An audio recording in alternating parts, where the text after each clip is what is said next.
Assalomu alaykum do'stlar. Hurmatli Android Wiz Anvar kanali obunachilari.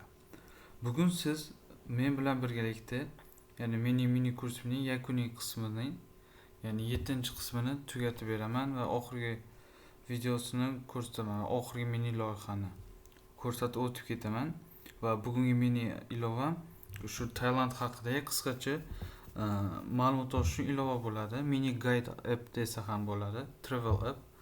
Lekin e'tiboringiz uchun spoiler berib ketaman. Ya'ni spoiler oldindan biror narsa haqida qisqacha ma'lumot aytish.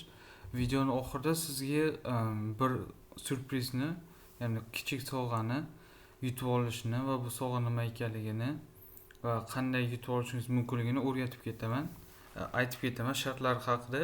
Shunday ekan, videoni oxirigacha kuzating va qanunda boshladik. Ketdik. Xo'p, mana birinchi bo'lib birinchi ilovamni hamma kerak rasmlarni Drawable papkasida Rest ichidagi mana Drawable ichiga kiritib olgandim. Mana Arrow PNG, Chat to Check, Food Image mana qilib olgandim. Mana birinchi bo'lib rasmdan boshladik desak, mana o'z tepasidan boshlab ketdim scroll viewlar bilan. Xo'p, rasmni qanday qilib bunaqa shaklga ega bo'lganini hozir o'rgataman. Ya'ni buni sal ustun sfera shaklda qildim, yarim aylanish shaklida.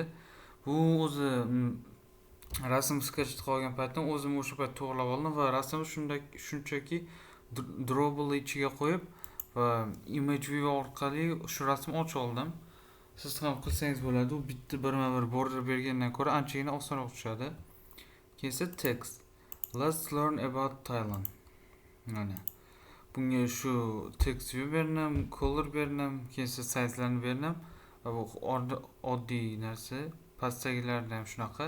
Faqat pastda /n berib ketdim. Bu /n agar bilmagan bo'lsangiz, bu mana explore in Thailand dan keyin bitta qator tashlaydi va chiroyli ko'rinishda yozib beradi. Ya'ni qator tashlash /new space desak ham bo'ladi. Qisqartmasini yoyilmasini. Mana text alignment center qilganim uchun shu chiroyliroq chiqdi. Style name italic qildim. Ya'ni pastda serial rang bo'ladi-ku, asosiy e'tibor mana shu let's learnda bo'ladi. Keyin rasmga. Keyin bitta button qo'ydim va bu buttonda let's get started bo'ladi. Ya'ni bu buttonni bosganingizdan keyin ilovaning bosh sahifasidan asosiy sahifaga o'tasiz. Va esimdan chiqib ketibdi. Bu ilovada 4 ta sahifadan iborat. 4-5 ta, ya'ni bosh sahifa, asosiy sahifa va oxirgi xulosaviy oxirgi sahifadan iborat. Xo'p, buni kodini birinchi bo'lib, agar buni oxirida ko'rsataman kodini, birinchi activity mainlarni o'rgatib ketaman. Keyingisi bu activity mainda qoldim. Bunda oddiy rasm qildim, import qildim va backgroundni ham boshda berib oldim. Shu tanlagan mavzuga mos rang tanladim, ya'ni ochiq sariqroq. Mana bunda ham rasm berdim, pastda esa text berdim. Textni shu Thailand haqida, u qanaqa davlatligi haqida ma'lumot berib ketganman qisqacha. Keyin liner layout desa, ya'ni u gorizontalga ochadi va uning ichiga ikkita button berib oldim. Hamda pastda hozir ko'rmay qolibdim. Mana pastda back to main menu buttonni ham qo'shib oldim. Buni alohida qilib. Hop, agar savolingiz bo'lsa, mana bu savol tuyulishi mumkin. Popular foods in Thailand deganda bunda shu buttonni bosganda shu oynaga o'tadi. Keyin agar popular place in Thailand ga bosganda esa shu Thailanddagi mashhur joylar oynasiga o'tiladi. Buni kodini tushuntirib ketaman va back to main menuni bosganda boya ko'rganingizdek asosiy intro sahifaga o'tadi. Xo'p, keyingisining kodi mana. Bu, ya'ni birinchisidan bosganda Activity Foods ilova sahifasi mana. Mana buni ham boshida oddiy text qoldim, keyin pastda text qildim va buni ichiga liner layoutda gorizontalga qilib oldim. Ya'ni yonida bitta image bo'ladi, shu tailandliklarning PT ovqat haqida va buni yonida shu PT ovqat haqida qisqacha text bo'ladi. Ya'ni shu ovqat haqida ma'lumotdan iborat. xohlasangiz tarjima qila olishingiz ham mumkin. Uni piksel 3 piksel qila olish kerak. Kichrayib kattalashib ketdi. Mana. Bunda ham mana shunaqa bo'ldi. Hozir sal to'g'ri oling. Mana keyin pastda ham xuddi shuni qildim. Tepadan joy tashladimda faqat bunda. Bu liner layout, buni esa alohida qilib, yana pastdan liner layout qildim va bunda chetroq qildim, o'ngga joylashtirdim rasmni. Keyin agar e'tibor bersangiz, rasmlarda border ham berib oldim, ya'ni buni kesovanini o'zim avtomatik ilovani ichiga qilib ketdim. Ya'ni image border deb ichida berib olib qilib ketdim. Bu sal chiroyliroq, qisqacha kichik o'zgarish bo'lsa ham, lekin ancha dizaynni o'zgartirishga yordam beradi oddiy ilovadan. Xo'p. Endi keyingi page, mana previous page bossa, mana shu activity mainga qaytadi. Agar next page bossa, mana u activity place sahifasiga o'tadi. Xo'p, bunda ham shunga o'xshagan qildim, lekin bunda tekstni ko'proq va rasmni vertikalroq qildim. Mana rasm o'zida Vista 120 dp qilib qo'ydim. O'zi Android Studio avtomatik moslab beradi. Keyin yonda tekst qildim, pastda ham xuddi shu, faqat teskari tomondan qildim va bunda ko'rmay qoldim hozir. Pixel 3 pixel. Agar siz ham mana shu masalan pastda buttonlaringizni ko'rmasa, shu chetdan bosib Pixel 3 pixel tanlasangiz, oddiy telefonlarda ko'rinishini sozlashingiz mumkin. Mana ki bunda ham ikkita button, previous page bossa activity foodga, next page bossa keyingi sahifaga o'tadi va back to the main page bossa activity intro qismiga o'tadi. Xo'p, endi keyingisi bu hozir activity quizzes example. Bunda oxirgi sahifadan iborat bo'lib, bu ya'ni rate our yozib bunda our emas, rate my deb ketsam bo'lar ekan, rate my app. Mayli our deganim yaxshiroq bo'ladi. Xo'p, bunda shu ilovani baholang deganda, xuddi Play Marketda 5 ta yulduzcha qo'yiladi-ku, xuddi shuni oddiy ilovani ichiga qo'shib ketdim, qiziqroq bo'lish uchun va foydalanuvchi bittada ovoz berish uchun e'tibor bo'lgan paytda. Mana bunda 5 ta qismdan iborat: excellent, very good, good, fair. Buni qanday qilding desangiz, radio buttonlar orqali yarata oldim. Birinchi bo'lib radio group yaratdim. Uning ichida radio buttonlar yaratdim shunaqa. Mana radio button yaxshi tomoni bu ya'ni bitta variant tanlashga yordam beradi. Ya'ni bitta ham excellent ham very good tanlamayman-da, bittasini tanlashga majbur bo'laman. Keyin pastda button qilib submit feedback. Buni qilgandan keyinroq kodni o'rgatib ketaman, pastda yozuv chiqadi. Ya'ni shu otsuvingiz yaxshi, muvaffaqiyatli qabul qilindi degan. Xo'p, endi kodga o'tamiz. Mana colors xml ga o'tib ketay. Mana bunda kerak ranglarni boshdan berib oldim. Bu kerak emas.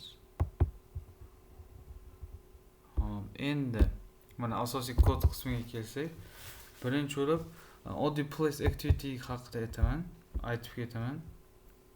Mana place activity da bunda mana shu 3 ta button funksiyasini berib oldim.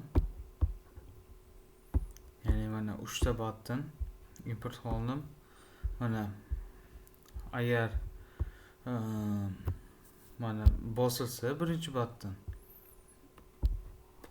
mana birinchi button bosilsa place activity zisdan food activity ga o'tsin, ya'ni bu next buttonni bosilsa.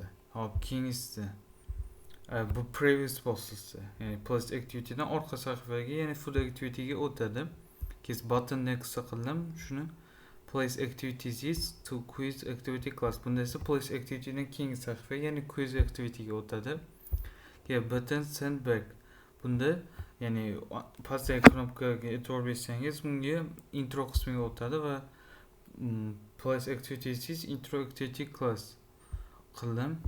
Mana buni kodi pastda start activity intent qilib ketsangiz ham bo'ladi. Bu text ishlashga yordam beradi bir necha marta. Mana bu qisqacha kod. Xo'p, endi quiz activity, bunda o'sha radio gruplarni import qildim, buttonlarni. Keyin mana ichiga yozsam birinchi o'sha radio button tanlab yuboriladi-ku buttonga. Keyin buttonga keladi. Keyin mana radio button selected radio button teng ID ni olib oladi, lekin va boshida selected ID shu bittasi tanlanmaguncha ishlamaydi. Mana agar -1 ga teng bo'lmasa, ya'ni o'zi qiymati 1 yoki 0 bo'ladi-ku, yoki -1 bo'lib turadi boshida. Xo'p, masalan, o'sha qaysidir 0 yoki 1 bo'lsa, o'sha payt buning ichiga kirsin degan. Xo'p. Keyin mana bu nullni ham berdi. Bu ichi bo'm-bo'sh bo'lgan holatda hech qaysi tanlanmagani ham submitni bossa bu knopkasidan ishlamaydi. Xo'p, keyin hammasi sharti bo'lgandan keyin thank you for rating our app. Esa plus shu qaysini tanlaganini qalsicha chiroyli qilib yozib qo'yadi. Keyin esa quiz activity classda shu rate qismi bor-ku, shu ilovaga baho berish. Bizga bu bitta baho bergandan keyin bo'lib bu o'yinga kerak bo'lmaydi. Shundan asosiy intro activity qismiga o'tadi va tugaydi. Keyin esa please select a rating. Agar bu ishlamasa, ya'ni tanlamasa, submit yuborsam, oddiy hech qaysini tanlamasdan iltimos ratingni tanlang va please select a rating degan yozib chiqadi. Hammani eslatib ketaman. Toast yordamida qildim. Ya'ni bu Android Studiodan, Android Toastdan sпрос yuboradi. Savol. Keyingisi asosiy qismi bu hozir yana food activity ham qolib ketibdi. Food activity ham shunaqa mana bo'ldi. Bunda faqat button press bilan button next asosiy qoldim. Bular bo'lgan bo'lsa, endi esa intro activity. Bunda ham shu asosiy shu bu o'zi videoda buttonlar bilan ishlash bo'lgan mavzu. Keyin radio gruplar haqida, graflar haqida. Xo'p, mana bundan intro activitydan main activityga o'tadi. Chunki bitta button qilganman. Xo'p, endi esa oxirgi eng asosiysi qol main activity. Buning ichida main activityda shu boshidagi hammasi bo'ladi, u jamlamas. Mana buning ichida mana ko'rishingiz mumkin.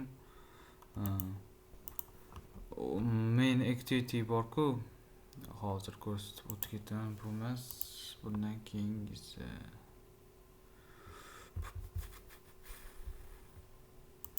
Hozir.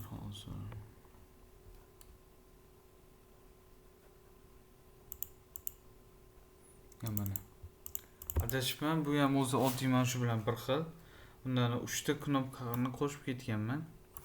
Просто main activity ismiga asosiy deb o'ylab ketibman. Mana buni button next bossa main activity dan food activity ga o'tadi. Sinfiga quiz bossa main activity dan place activity ga o'tadi. Keyin back bossa main activity dan intro activity ga o'tadi. Xo'p, shu bilan bu oddiy kodlar tugadi. Qani endi run qilib ko'ramiz va ishlatib ko'ramiz. Qani boshladik. Ilova ishga tushib olishini kutishimiz kerak. Hozir. Sal qotishlar bo'ladi.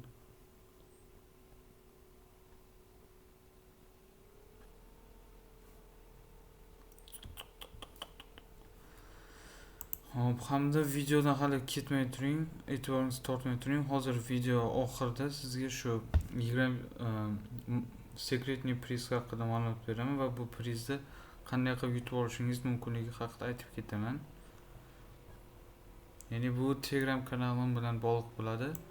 Telegram kanalim shu username'ni Telegramda qidirsangiz, post qismida Android with Anvar desangiz, birinchi kanal meniki chiqib keladi. Android with Anvar deb yozsangiz. Mana ram bo'lib oldi. Qani endi ishlatib ko'ramiz. Ana boshdagi intro o'yini chiqdi. Endi esa let's get started deb yozaman. Mana bosdim. Mana esa ikkinchi intro activity ga o'tdi. Main activity ga o'tdi. Ana bunda popular foods in Thailand bo'lsam chiqadi shu ovqatlar haqida. Previous page bo'lsam yana boyga qaytadi. Popular place in Thailand bo'lsam mana bunga ham chiqadi. Travel highlights haqida. Bundan previous page bo'lsam orqaga qaytadi. Ya'ni the most popular foods in Thailand. Chunki birinchi food keladi, keyin esa place keladi. Tartib bo'yicha. Mana bu tushunib shu joylashgan back to main menyuni bossam, yana shu introga qaytib keladi. Hop, popular foods in Thailand. Hop, mana sumtum pate. Next page mana travel highlights. Mana bundan ham qilsam orqaga qaytadi. Buni ham next page qilsam bo'ladi yoki back to main page bo'lsam interactivityga o'tadi. Mana bundan keyin mana shu ilovani baholang degan oyna chiqadi. Mana bunga xohlagansiz tanishishingiz mumkin. Mana menga masalan very good deyman. Juda zo'r bo'lmasa ham. Submit feedback thank you for rating our app deb chiqdi va biz tanlaganimiz chiqdi variantimiz. Popular foods. Next page. Submit feedback. Very good. Thank you for rating our app. Very good. Oxirida biz tanlagan variantimiz chiqdi. Xo'p, endi shu 25 ta starslik sovg'a edi, ya'ni rozыгрыш qilmoqchi edim, konkurs. Uni hozir oddiy rozыгрыш emas, ya'ni viktorina ko'rinishida qilmoqchiman yaqin kunlarda Telegram kanalimda. Shunga ya'ni Telegramni birinchi yozib ketaman. Android with Anvar birinchi kanal chiqib keladi, maniki bo'ladi. Hop, bunda 25 ta stars yutib olishingiz mumkin, starsli sovg'a. Ya'ni buning shartlari konkurs qilma viktorina ko'rinishida bo'ladi. Qaysi kuni o'zim bir kun oldin aytib qo'yaman. Ertaga shu paytda viktorina bo'ladi va bu viktorinadagi savollar 7 ta yoki 5 ta bo'ladi. Uni aytib ketaman bir kun oldin Telegram kanalimda. Ya'ni shu 7 ta savol bo'lsa, shu 7 ta kursim haqida ichidagi videolardan savol beraman. Masalan, mana shu kodni berib, bunda yoki oddiy va savol tashlayman. Mana button, mana bunda masalan qanaqa bitta pagedan boshqa pagega o'tish mumkin. Ya'ni main keyin esa to'g'ri javob mana shu bo'ladi. Main activities, to place activities va mana shu kod bo'ladi. Mana. Xo'p, keyin esa va shu viktorina savollar tugagancha eng ko'p to'g'ri javob topgan odam va birinchi to'g'ri javob topgan odamlar hisoblanadi. Ball berib boraman va oxiri eng ko'p ball to'plagan odamga shu 25 ta yulduzchalik oddiy kichkina bir rozыгрышdagi yutgan odamga giftni sovg'a qilaman. Agar xohlasangiz siz ham qatnashib ko'rishingiz mumkin. Nimaga bunday qildim desangiz, deb so'ramoqchi bo'lsangiz, bunday qilishim sababi hozir masalan ba'zilar bor, 5-6 ta akkauntdan kirib, agar random rozыгрыш qilsam, bironta akkauntga o'tishib qolib yutishi mumkin. Lekin shuning uchun yoki ba'zilar random yutib qolishi mumkin. Umuman kursga qiziqmasdan ham prosta kanalga obuna bo'ling. Shunga men eng yaxshi o'rganadiganlar orasida, ya'ni shu kurslarimni kuzatib o'rganib borganlardan ular qanday darajada o'rganganligi haqida bilmoqchiman. Keyin hamda yana 15 ta starslik ham rozыгрыш qilishi mumkin, o'ylab turibman hali. Xo'p, shu bilan endi keyin masalan bitta fikr ham kelib qoldi. 25 talik bilan 2 o'rindagi odamga 15 ta starslik qilishdi. Xullas, bu oxirgi yangiliklarni kanalimda, Telegram kanalimda yozib boraman. Xo'p, shunga Telegram kanalimni kuzatishni davom eting. Xo'p, endi do'stlar, bu bilan mana shu kursimning 7-video qismi, ya'ni oxirgisi ham yakuniga yetdi. Mana siz shuncha kurs davomida o'zingizga sarmoya kiritingiz degan umiddaman. Ya'ni bilmagan narsalaringizni o'rgandingiz. Mana shu loyihalar yordamida qanday qilishni, masalan boshlarda ko'rganingiz random operatorlar yordamida qanaqa random tanlashi. Mana bugun ko'rdik, qanaqa buttonlar bilan birgalikda ishlashi, radio guruhi. Shular haqida barcha qiyinchiliklardan qo'rqmaslikni o'zingizga maqsad qiling. Menda ham anchagina xato bo'lgandi va birma-bir to'g'rilab chiqdim. Buni kadr ortida bo'lsa aytib ketaman. Mana qancha xato bo'lganda ham to'xtamadim va oxirigacha ishlab iloji boricha ilonni yaxshi qilishga harakat qildim. Sizga ham to'xtamaslikka, maqsadingiz sari dadil yurishni tavsiya beraman. Lekin bu hali hammasi emas. Shuning uchun Telegram kanalimizni kuzatib turing, yangiliklardan xabardor bo'lib turing. Xo'p, agar siz shu barcha video kurslarimni ko'rgan bo'lsangiz, rahmat aytib qolaman. Agar ko'rmagan bo'lsangiz, ko'rishni davom eting, ko'rib chiqing. Ular ichida albatta sizga bilmagan yoki kerak bo'ladigan narsa chiqib qoladi. Kanalga qo'shiling, o'zingiz va kanalga video oxirida shu kanalga qo'shilib obuna bo'lishingizni, agar o'zingiz shu kurs haqida fikrlaringizni Telegram va YouTube kanalimda yozib qoldirishingizni va shu kursim haqida fikrlar, kamchiliklar, yaxshiliklarni yozib qolsangiz, albatta javob yozaman va yaxshi bo'lardi. Shu bilan 7 ta videodan tashkil 7 ta lavhadan tashkil topgan video kursim tugadi. Barchangizga omad. Doim bo'ling salomat.